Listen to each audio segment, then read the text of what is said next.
Yan, ito guys, papakita ko sa inyo kung paano gamitin itong ating Riscaldamento Rapido. Ito yung plancha na vapor lang. Basta i-ano mo lang siya na ganyan, napakasimple. Tuwid agad. Nakikita nyo naman.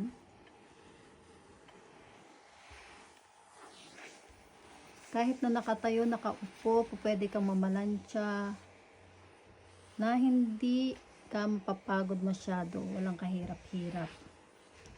Yan na.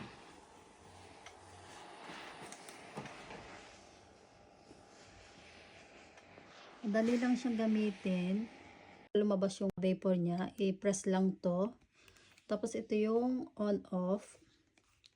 Ito yung lagayan ng tubig. Ito, kung tatanggalin mo tong lagayan ng tubig, meron tong lock. Yan. I-press lang to, itong lock. Yan. Nakagana na siya. Napakadali. Simple at simpleng gamitin siya. Basta i-ano mo lang siya na ganan. Meron ka na agad na isang damit na planchado. Mahirap gamitin kasi nga kahit nakaupo, nakatayo, pwede kang mamalansya. Yan. Ganun lang.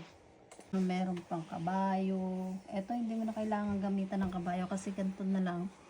Makakatuwid ka na ng damit. Makakaplansya ka na. Isang haguran, meron ka na agad na panuot na damit. Tapos na, meron na agad akong uniform. Yan, may uniform na ako. Diba? Tuwid siya. Tuwid na tuwid. May nakahanda na akong uniform para bukas. Look at. Babush.